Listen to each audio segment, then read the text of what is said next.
yesterday was sad news for so many of us when we learned that James Ingram died at the age of 66. He'd been battling brain cancer. We paid tribute to him yesterday, talking to Jeffrey Osborne and talking to others about his life. And so we wanted to continue doing so. And so we're joined right now, and just make sure I'm right first. We got Eddie Levert. Hey.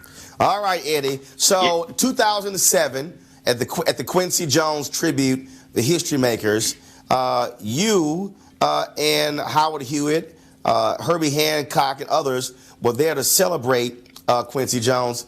How far back do you go with James Ingram? Oh man, ever since we were in Canton, Ohio. Ever since I was in high school, he was right down the road in a place called Akron, Ohio, and him and Howard, and we never really crossed paths until after he started making the really big records. And every time that I would run into James, he knew the Bible like almost like backwards and forward, man. He'd have you mesmerized by just knowing the verses and knowing who was whose son and who was whose daughter and who was who. He could tell you all of this, and he would have you mesmerized just talking to him about that. It was whenever I was with James, it was very spiritual. Eddie. Man, what in the world was in the water in Ohio with James Ingram and the OJs and of course all these other groups, Howard Hewett? My goodness. All of that. Isley Brothers, Ohio players, all is y'all. That Eddie Levert? Is that Howard Eddie Levert? Hewett? Yes. Howard Hewett, what's up, can you hear brother? us? How you doing, man? How you doing, man? So Howard, I got to ask you, you grew up with James Ingram, right? Well, I first met James when I was 15. I was 15 years old. I was with a group called Life. We spelled it Lyfe, and his group was called Revelation Funk, and it was crazy because James was the keyboard player for Revelation Funk, and he sang background.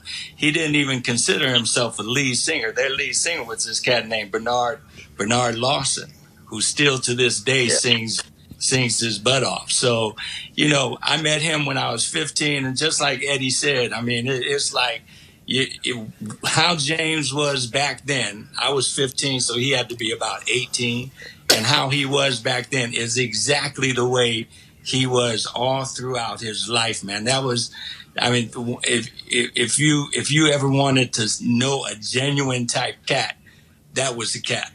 James was genuine, the same as he was all through his life. Eddie, Howard just talked about James not really being out front, and I mean he had to be pulled out front, if you will.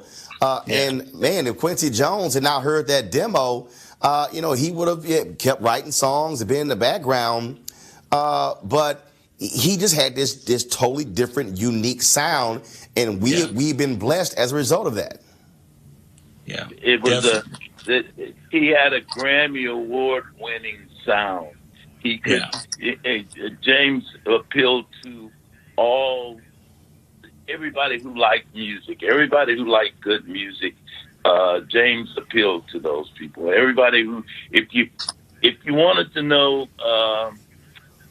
James was a prime example of good singer, good person, good to talk to, good writer, good to be around. Just a good person. Yeah, I learned so much from James through the years. One of the most important thing to me as a writer is like James and I would get together and we would write stuff, go to the house, he'd come to my house, I go to his house. And one of the things that he tried to instill in me, and I grasped onto it pretty much, I say 85%, is that whatever song you start, just make sure you finish it. Even if it's BS, just finish it. then you can always go back and edit and do this and do that. But finish it right then. And that was a very, very poignant, very important, situation that he showed me through the years. I mean, there's so many things as far as like, James was one of my best friends and one of my longest friends. Well, we certainly wanted to give him a proper tribute. I know mainstream media wouldn't have spent much time. We, of course, paid tribute to him yesterday with Jeffrey Osborne. And so we wanted to reach out to you guys. And so, Howard, Hewett, thank you so very much for having you here. Of course, always Eddie Levert. Glad to have you on when you're not butt dialing me. I knew you was going to bust me out, man. Howard, this is a true story. Howard, this is true. At least once every 3 months, Eddie Levert butt dials me. I don't know why. I don't know if he got a butt dial setting on his phone, but if he does, my number is programmed into it. I have big hands, and when I put my hands on the phone, it just seems like it goes to him, and you are the man of choice. Call Roland, and every time I see it, I said, now see here, look at this. He thinks I really like him. So Roland, the first time I met you, Roland, you were in a full court jester outfit. Well, I'm going to be clean now. Let's be clear. Let's be clear. I will be clean. You can call it that. Hold up, Eddie Levert. I got video of you in a lime green suit on stage. You shouldn't be talking about clothes right absolutely. now. I gotta go. But remember, keyword there now. Keyword on stage. Green and yellow. You would never get me in a lime green off the stage. What is real? Lime green and yellow. If man. you ain't got this, if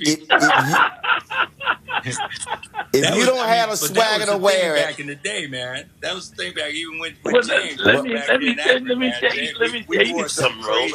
Now, those suits right there, back in the day when we had no money, the guy, if we bought a lime green suit like that, and the guy had no money, and he wanted to go out, he'd wear the uniform.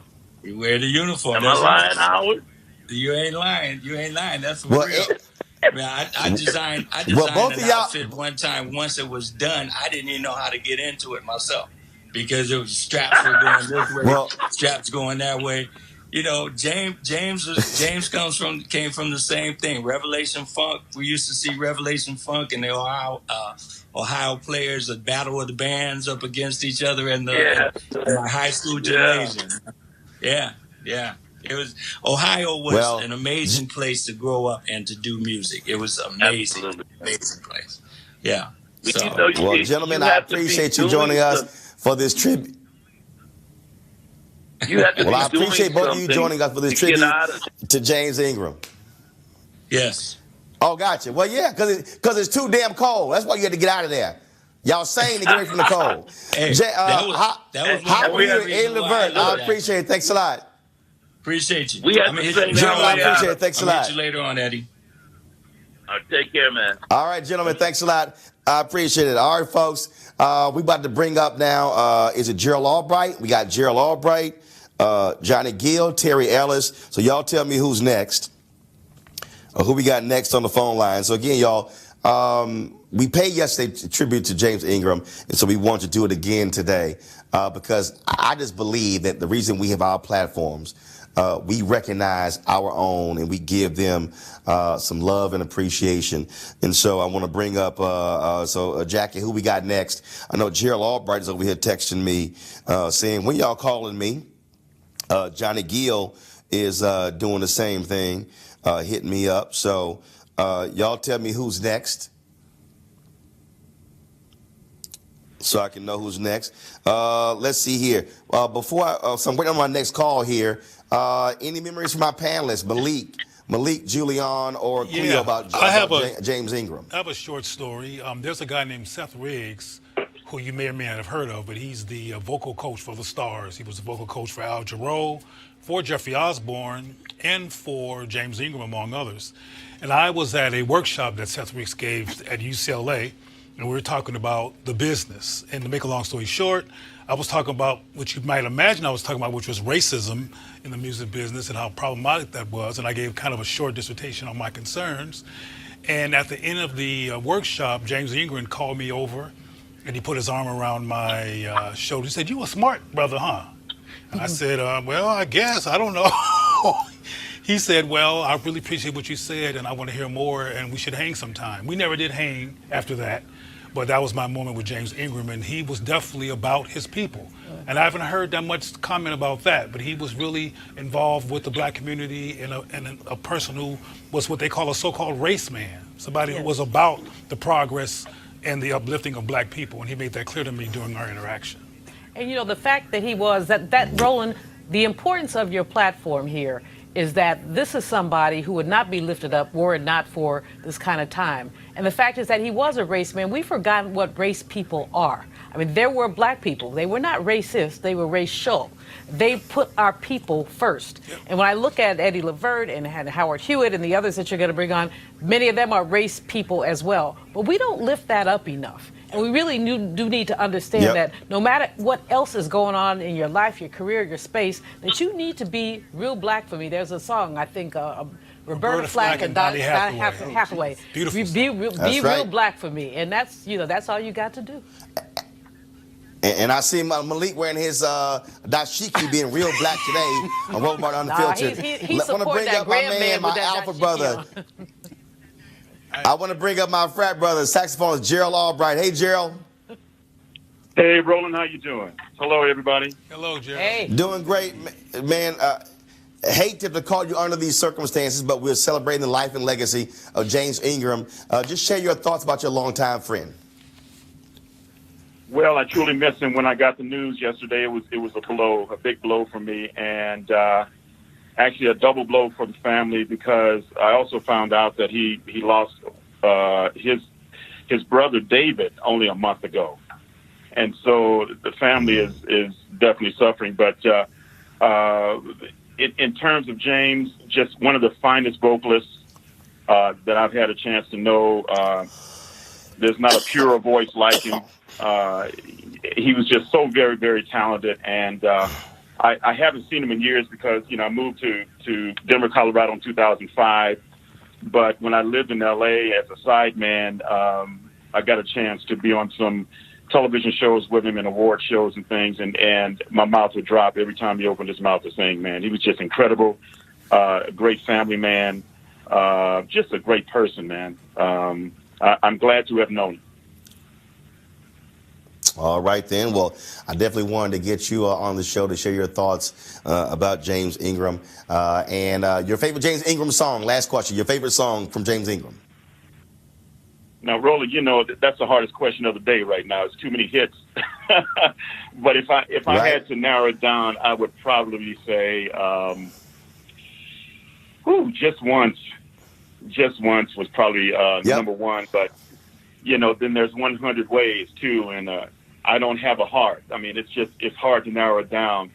But what's real interesting is I was on social media yesterday, and I ran across some footage of Brian McKnight doing a tribute to him from his home, and he was just singing some of his hits, James Ingram's hits, and giving some thoughts about James, and it just really took me back to those memories of when I first heard those tunes, man. And like I said, just too many hits, and just a fine musician as well, great keyboardist. He will be truly missed. All right, Gerald Albright. We surely appreciate it, man. Thank you so very much. And folks, be sure to get Gerald's CD 30, celebrating his 30 years in music. Thanks a lot, Frat. My pleasure, Frat. All the best. Bye-bye. All right, then. And folks, real quick, we're going to pull up Terry Ellis of EnVogue. Going to get her on the phone real quick. Malik, your favorite James Ingram song? I Don't Have the Heart. I don't, and I will admit that I don't. He's probably a bit, before my time a bit. And I know that my mom was a big fan of James Ingram. But I think man, probably, you know what? Hold on, stop. You know what? Can all these people stop with this stuff about before my time? Look. classic music, It's classic there is no music. such thing as before Come on. my It's time. timeless. So, for instance, I was 4 during in 1972, but I definitely can jam the Philadelphia sound or the Motown sound. I listen to blues, all that sort of stuff. So all that before my time, man, that don't even exist. But Roland, classic music. you came from a period of real music. See, he's closer to the period of fake music. So Sampling. he don't really know Sampling. nothing about this real music. But speaking of James Ingram, I'm a Malik funketeer, so I from like Mississippi. yeah, Malik but knows. they have Yeah. fake He know music about in real Mississippi music. too. Yeah. And let me be nice to Malik. He has on a dashiki, bless his heart. And But But anyway, this is hold not on. a And speaking I of like- real music, Speaking of James hold Ingram, I like. on, one second. Okay. 1 second. Speaking of real music, I got to go with my girl from H-Town, Terry Ellis of EnVogue. Hey, Terry. Hey, I'm hearing this conversation. Hey, darling. Well, you know, always good to have you. I don't have. Yeah, that was Malik. That was Malik. He know that. I'm in class. Come on now. So I don't have much time because I'm literally about to go give a speech at Georgia Southern University. But Terry, I just want to get your thoughts on the passing of James Ingram. Oh my gosh, I was devastated because I just growing up with him. Speaking of before my time, and I agree with you, Roland. Good music is not for your time. It's what inspired me to even want to be in the business and to sing. In 1983, I was doing How Do You Keep the Music Playing with Ricky LaFontaine at Prairie View A&M University. That was my first introduction to James Ingram, and I was so blown away by his just golden, silky, soulful voice. You know, it just you haven't heard anything else like it since. And then in 1985, he sang at my best friend's wedding, Holly Robinson Peete. 100 Ways, I'll never forget it. When I tell you, all of us there almost lost our minds. It was incredible. And then in 2004, EnVogue had the opportunity to tour with him and Peebo Bryson and Marilyn McCool for a Christmas tour. Wow. And when I tell you, and we all rode on the same bus, and when I tell you, we were like little kids just sitting there listening to just all the golden moments and the information and the experience that he was giving us and dropping on us. And then I, on that same tour, had the opportunity to sing Baby Come to Me with him. So, you know, I that was it for me. That was an absolute dream come true. And when I tell you, just being on stage, singing that song with him, I was almost speechless every night. Every night. I learned so much from him. He's such a consummate professional, and just, again, the information and experience that he shared with us is priceless. Well, that's one of the reasons why we wanted to pay tribute to the great James Ingram, dead at the age of 66 due to brain cancer. Terry, it's always good chatting with you. Thank you so very much for sharing your memories with us. Yes. Thanks so much, Thanks love. for Thanks a lot. having me. All right, folks, back to that Roland Martin Unfiltered video in just one moment. All right, everybody out here in 2019 trying to get healthy and get well and get fit. And so people are trying all kinds of different diets and different things along those lines. Well, what about the D-Herbs Full Body Cleanse? They're one of the partners here for Roland Martin Unfiltered. As I told you, I did their 20-day D-Herbs Cleanse. Lost 18 pounds eating just raw vegetables and fruits and nuts, things along those lines. No fried foods, no processed foods, no red meat, no dairy, all that stuff you can't do by doing the cleanse. It is about providing you more energy, taking the toxic stuff out of your body, and actually being able to clean you out and to start you fresh and anew. If you want to try the D-Herbs Cleanse, we ask you to go to dherbs.com, and use the promo code ROLAND. You can also call 1-866-4-D-Herbs, 1-866-4-D-HERBS. Now back to your Roland Martin Unfiltered video. You want to check out Roland Martin Unfiltered? youtube.com/Roland S. Martin. And subscribe to our YouTube channel. There's only one daily digital show out here that keeps it black and keep it real. It's Roland Martin Unfiltered. See that name right there? Roland Martin Unfiltered. Like, share, and subscribe to our YouTube channel. That's youtube.com/Roland S. Martin. And don't forget to turn on your notifications so when we go live, you'll know it.